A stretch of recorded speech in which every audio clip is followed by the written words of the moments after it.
Hi friends, welcome back to my channel P2G.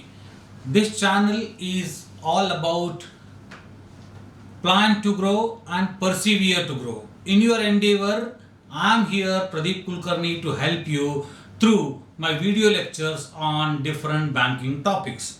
And in this series, that is the second season, we have had 4 videos, and this fifth video we will be discussing on important area, that is who are all the different other than Reserve Bank of India, other regulatory or supervisory authorities in financial system. And as I shared with you in my previous video, they are NABARD, NHB, SEBI, IRDA and PFRDA. So first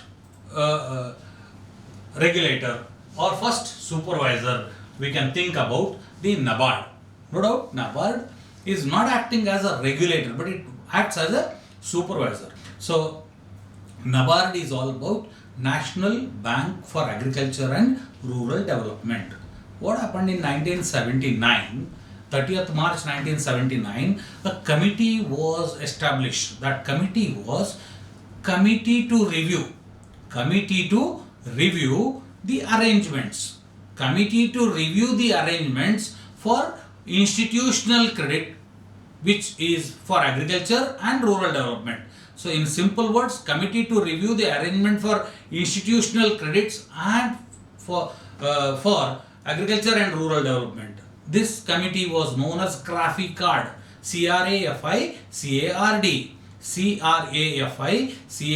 CRAFI-CARD committee. Okay, this committee was established on 30th March 1979. It has submitted the reports, and based on that report in 1982, 12th July 1982, NABARD got established. NABARD has got 3 important functions. That is, number 1 is a credit function, number 2 is a development function, number 3 is a supervisory function. What is the credit function? Credit function is providing money. So whom they provide the money? NABARD provides money to RRBs. NABARD provides money to cooperative banks in case they are in need of it. And that's how for farm sector or non-farm sector, providing credit is also one of the function. Developmental function is there for the purpose of developing the rural area, okay, watershed development or any sort of other developments which are required in the rural area. Government of India or the state governments, if they are in need of support, the NABARD provides it, and that's how it acts as a developing activity, also a development functions also it carries. And third important function, that is a supervisory function, as supervisor to regional rural banks and supervisor to state cooperative banks. Okay, cooperative banks other than urban and primary cooperative banks, it acts as a supervisor. So next is SEBI. SEBI stands for Securities and Exchange Board of India.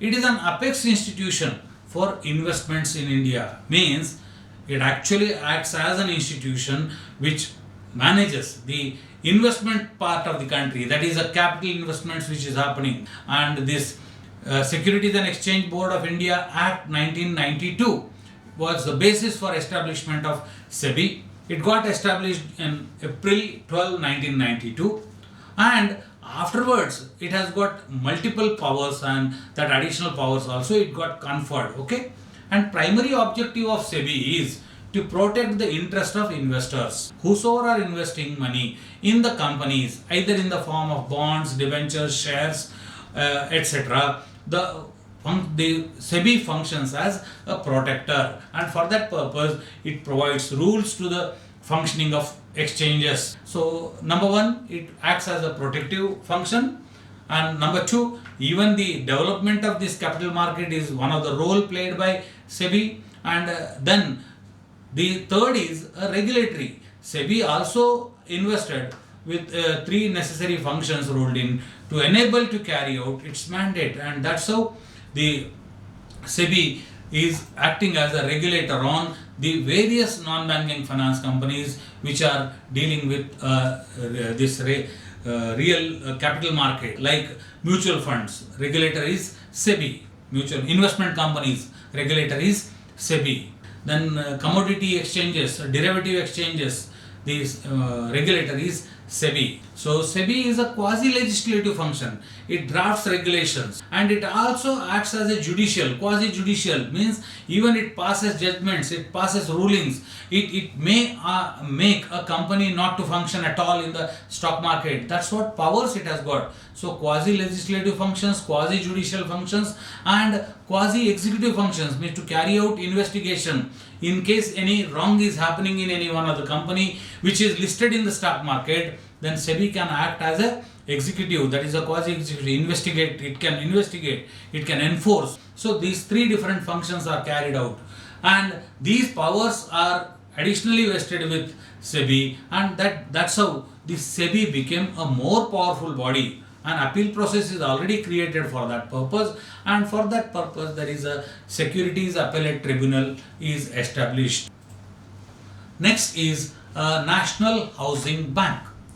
National Housing Bank got established on 9th July 1988, and this bank, National Housing Bank Act 1987, it is absolutely a wholly owned subsidiary of Reserve Bank of India.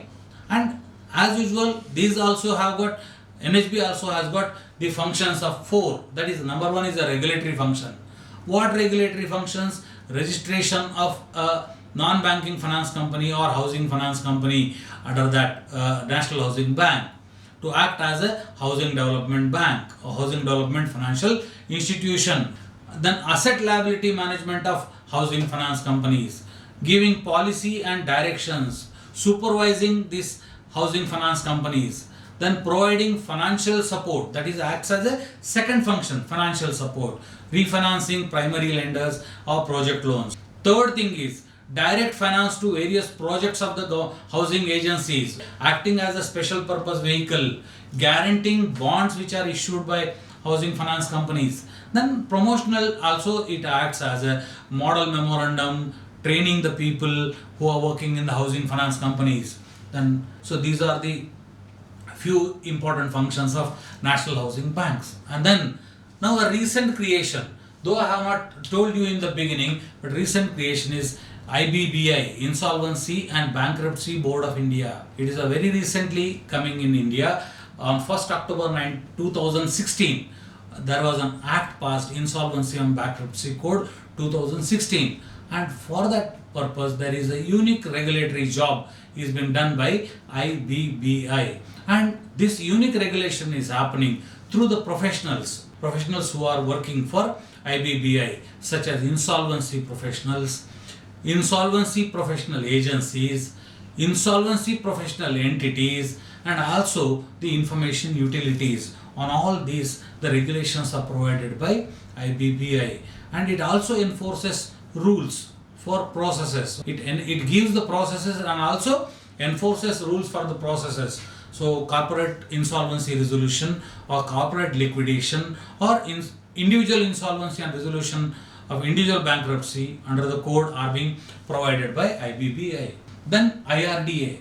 As we have discussed already that there are insurance companies, and to regulate the insurance companies, IRDA is there. Insurance Regulatory and Development Authority of India. It is an autonomous body under the IRDA Act 1999. And its basic objective is to protect the interest of policyholders. Maybe a life insurance policy or maybe a non-life insurance policy, to protect the interest of the policyholders and also to regulate and develop this insurance industry. This is a twin objective IRDA has got. It frames regulations for insurance companies under section 114 of Insurance Act 1938. Then from 2000 onwards, registered new insurance companies in accordance with the regulations, and it monitors the insurance sector activities for healthy development. And as we have already discussed, there are life insurance companies, 1 public sector, 23 private sector. General, 4 are non-life insurance, public sector are there, and 30 private sector are there. Reinsurers are there, 1, that is a general insurance corporation.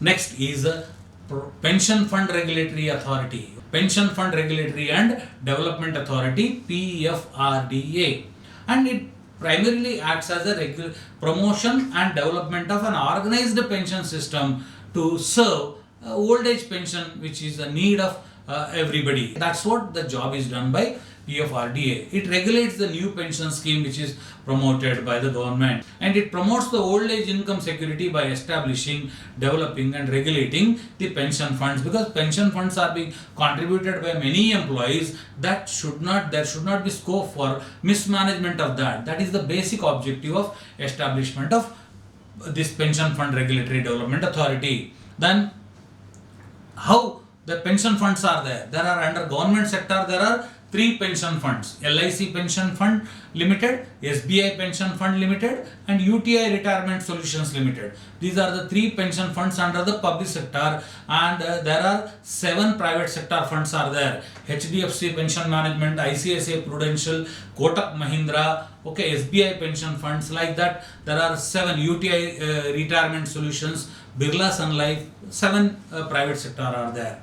Then I think we have understood about all these things. Now in next video, let us try to restrict our talk on a very important topic called regulatory restrictions on lending. Means in case bank is giving loan, what kind of restrictions Reserve Bank of India is prescribing on them. And thereafter, in case time permits, we may go for talking on retail banking, but I am sure that in our next video, regulatory restrictions on lending. Thank you so much for being with me very patiently. Thank you.